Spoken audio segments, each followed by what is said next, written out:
is Negarchy Republicanism? Is it like the old wine in a new bottle?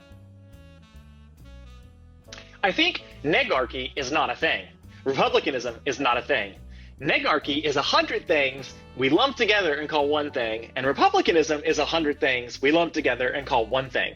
They're similar. A lot of their constituent parts are similar, but honestly, they're not quite the same. And actually, they're not even really things so much as a lot of things. So we need to disentangle hundreds, thousands of things. So please come to our Friday Hour Cafe. We'll disentangle them. Hello everyone, welcome to this episode of Friday Hour Cafe. My name is Alvin Young. And I'm Eli Patton. And today we're talking about negarchy and moving beyond sovereignty. Welcome to join us. Welcome everyone. Eli, to begin with, can you tell me what are the dominant paradigms in IR in the United States? Good question. So the largest paradigm in the United States right now, and for most of the last century, have been really based in quantitative math and its realism and liberalism. And this can even be witnessed by what have become the canon in IR teaching in the United States and research. And you really have these two big categories. We have realism, liberalism, constructivism, but constructivism just isn't as popular here. So basically all of that gets lumped into critical IR for what it's worth. However, the topic we're talking about today asks if culture, political philosophy, and just simply delivering results can equate to legitimacy for a government or for an international system, even more than weapons and laws, which happen to be the dominant paradigm in the United States. The international system is clearly in flux right now, what some have called an uneasy peace. And many academics and pundits believe that the United States is in relative decline. You can literally throw a rock and it'll hit somebody who tells you that the United States is in decline. So what about US ideas and US norms and US alliances? Are they also in decline? So before we get into the future order and negarchy, let's go ahead and talk a little bit about past orders. So Alvin, what models have existed in the past, or what models could exist in the future? Yeah, in the past, there are many, many models, so we cannot cover them all. Of course, here today, I will just name a few orders. I think that most people, the most familiar order is anarchy. I think everyone who study international relations, is very familiar with that. An example will be the Westphalia. It's important to know that though, like when we say anarchy in IR, it does not mean that chaos. Basically, it just means that there's a lack of a central authority that can enforce everything. It's in contrast to hierarchy. I think when people hear the word anarchy, they think that the anarchy is like chaos, right? So it's not the anarchy in the common usage in IR. It really means that lack of an overarching authority. So basically, the different states are self-interested, they act in their own interest. And of course, the hierarchy existed in history. You can argue that the hierarchical international order still exists now, right?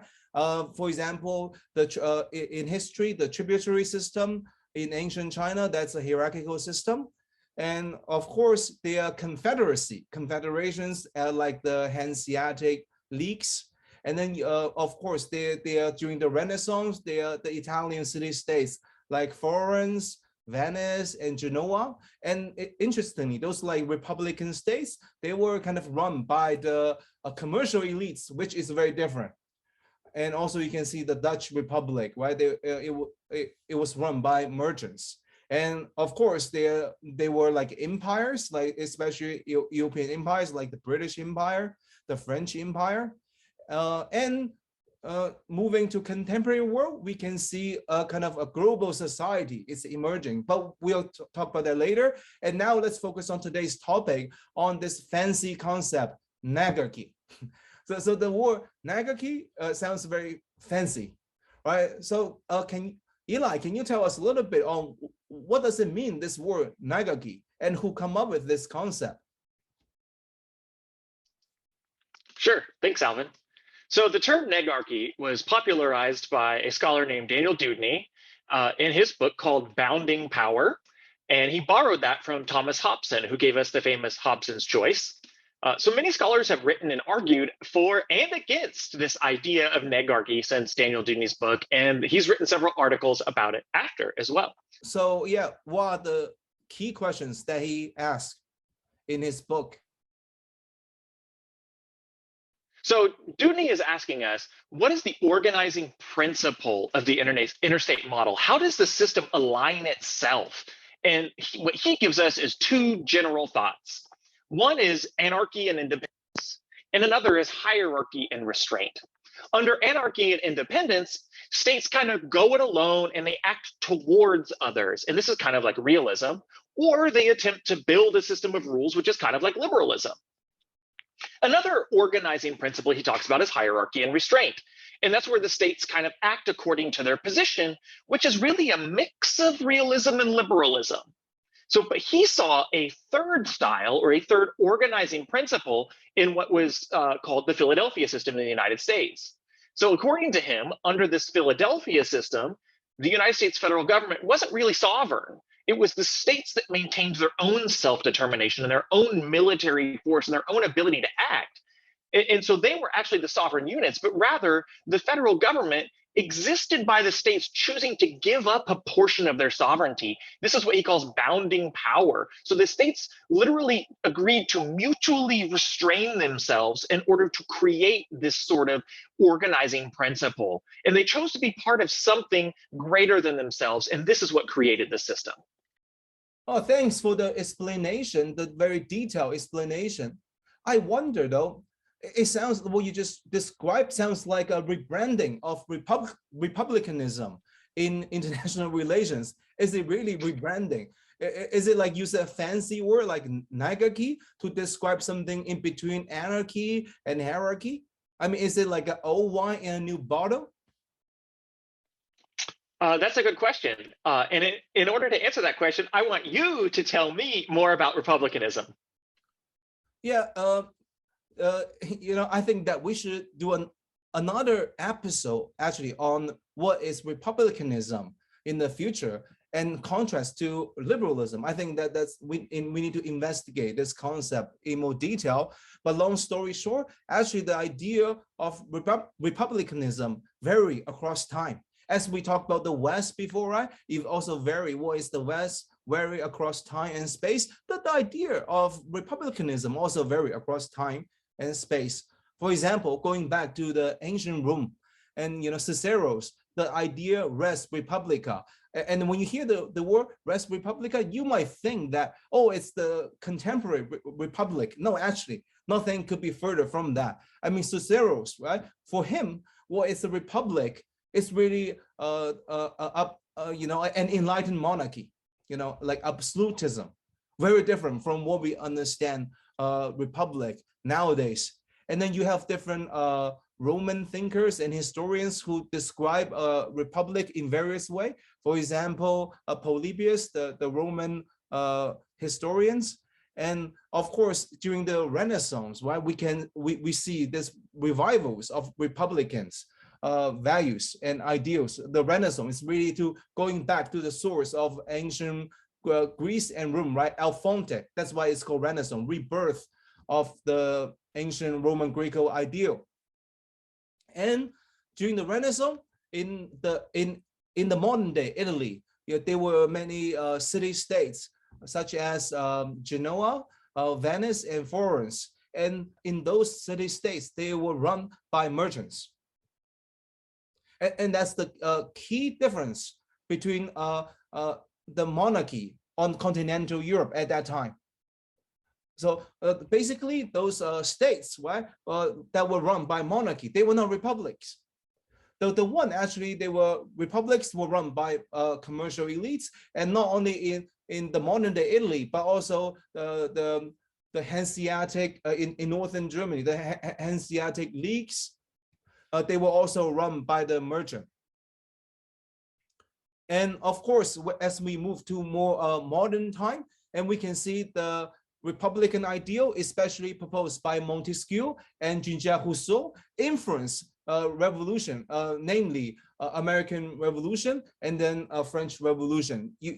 And often people kind of mixed up between liberalism and republicanism, but actually they are two very distinctive ideals, and which we'll do another episode on this in terms of political theory, perhaps, Eli, in the future.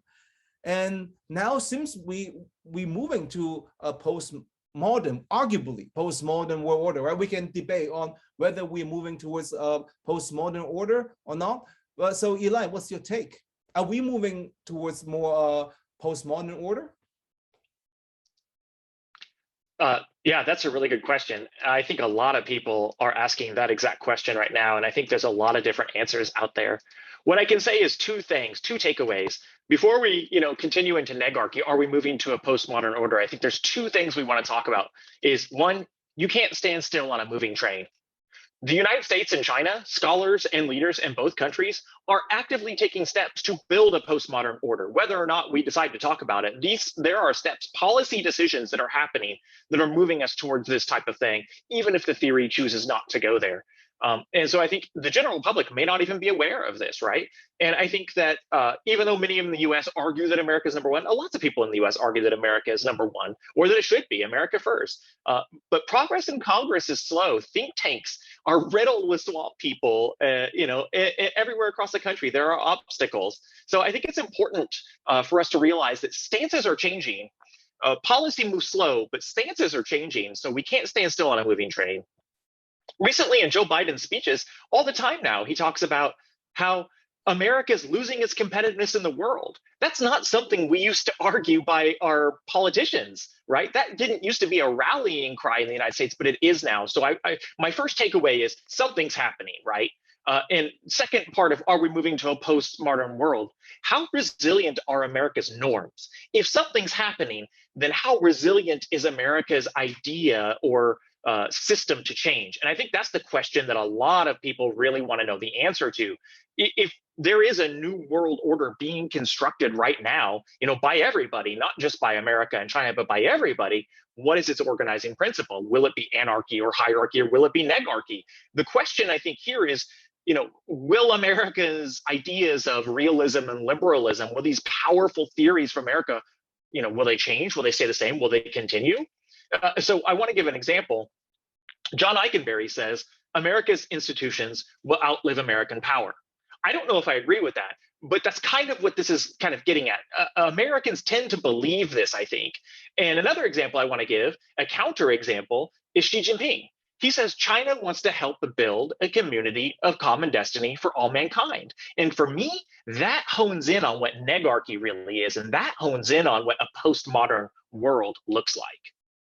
It sounds like that basically when we're talking about we are moving towards a postmodern world, it's really in relations to what is a modern world. And what you just said sounds like you define the modern world as liberalism, or more specifically American liberalism. Is that like the international rules-based order? Is that what you're referring to, the modern world? So basically we need a referencing point, right, to know whether we're moving or not. So I wonder, is that what you are hinting at, the modern world? Is the American international liberal international orders? Sure. I think a lot of people, when they talk about multiple modernities, they use the American modernity to be like the reference point. And I would say for here, that works really well also. I'm not sure I agree with the idea of American modernity being the modernity, or even the central, or the standard point. But yeah, I think that's definitely the reference we're trying to see. It's right. I think that was my first point, right? You can't stand still on a moving train. Something's happening. Whatever was the status quo, it's not going to be the status quo. Yeah, if you use that as the referencing point, how about the EU, right? EU is definitely differs from American liberal international orders. I mean, the supranational organizations, right? So my question is that then if you use that as the referencing point, is the EU postmodern?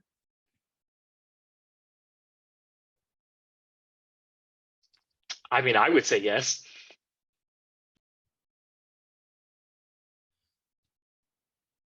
So now we are moving to the thought experiment time.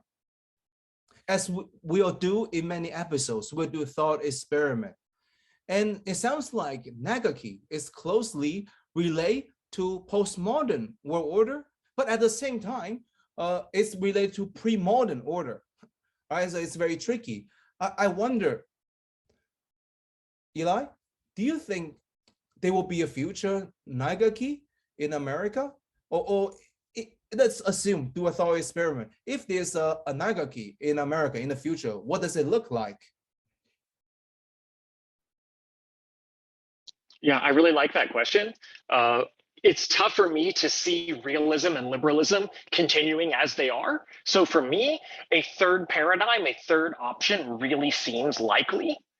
If an American negarchy were to emerge and were to be kind of our way of looking at the world, it would absolutely be based on American exceptionalism. There's a very common saying in China that China has a 5,000-year legacy, right? And that the Communist Party itself, I know we're talking about America, but the Communist Party gets its legitimacy from its record, its track record. I think America, when it comes to an American negarchy, it would try to project legitimacy based on its track record, American excellence. We won 2 world wars, and then we helped the world to modernize our way. We brought liberty and justice and human rights and democracy. I think that's kind of the argument that American negarchy would try to take. So it's not just realism or liberalism or even constructivism, but it's like all three kind of put together. If our bombs aren't enough, if our laws aren't enough, if our culture isn't enough, then surely our results are enough. Wow. The question I think we then have is, will this American negarchy look more like a Philadelphian system, or will it look more like a San Francisco system, more bilateral or multilateral? And I think that's a very tough question to answer, because America tends to do both of those things depending on who it's dealing with. Now, another thought experiment. Since you talk about the US, and how about what does a Chinese-led negarchy will look like internationally? Right. So what you said a little while ago about how kind of negarchy almost looks like postmodern, but it also kind of looks like pre-modern, I think the same is true in China. Modern scholars in China today look at ancient eras of Chinese history to kind of pull out political examples. And I think a lot of them, when they're looking at the Zhou Dynasty in particular, which for anybody who doesn't know was about 3,000 years ago, the Zhou Dynasty was one of the first dynasties, and it was more like a Philadelphian system. Honestly, it was states who chose to bound their own individual power, to give away a piece of their sovereignty to the central state. Eli, you mentioned about the Zhou Dynasty. Can you explain a little bit about Zhou Dynasty?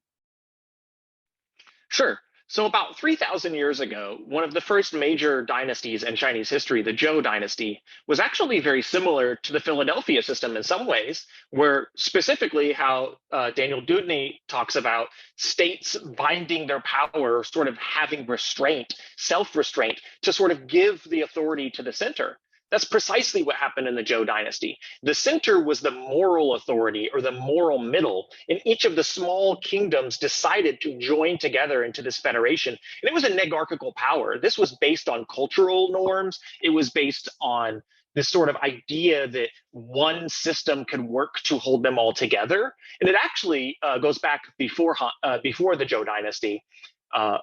But I want to talk specifically about Han Feizi. Han Feizi was a scholar that lived right around the end of the Zhou Dynasty and around the Qin Dynasty era.